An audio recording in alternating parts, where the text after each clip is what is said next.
So let's see a live example. So as you see here, we have 4 elements or 4 items, item 1, 2, 3, 4, and our HTML is already linked with an external styles.css. So let's start by the element selector. So the element selector, from its name, you grab the element, which is P, for example. Let's call P, and let's give it background color green, or let's go for green yellow. So as you see now, the 4 items has the background color green yellow, since the 4 items are paragraphs. So what we are doing here is we are giving every single P element in our HTML a background color of green yellow. So the question is, what if you want item 2 having background color red? What you can do here is to give it the ID red. Let's call it red. So this is the ID selector. There's an attribute called ID. You give it the value that you want. I will give it the value red. And now to use that, use the hashtag red. So we want to search in the HTML for the ID red and give it the background color red. So now as you see, all paragraphs has green, but one of these paragraphs is overwritten by this background color red. Let's just hide this paragraph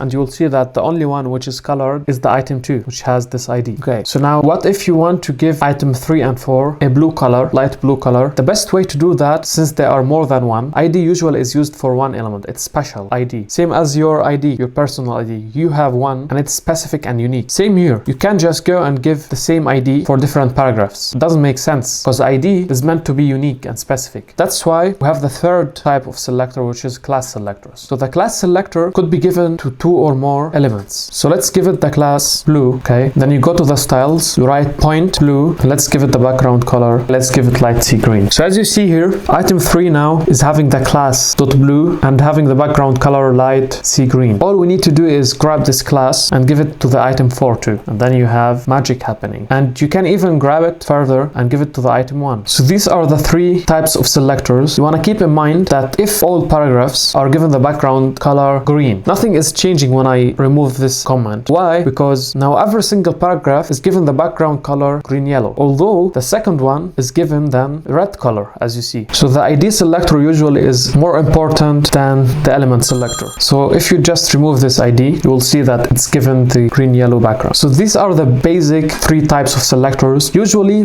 the one that we are going to use the most is the class selector, and element selector could be handful sometimes. ID selectors has some specific usage, although I think the class selector is the most practical one, since you can create a class, give this class some styles, and put it in any HTML tag you want. So for example, let's say we have h2 heading, and this heading, let's say subscribe to the channel. Subscribe to the channel. So let me just comment this one so we can see everything on the screen. So as you see, subscribe to the channel. Now if I come and I just want to have the background color light sea green, all I need to do is give this h2 heading the class blue, and magic will happen, as you are seeing. Don't forget to subscribe, like, so the algorithm pushes this video, and see you in the next video.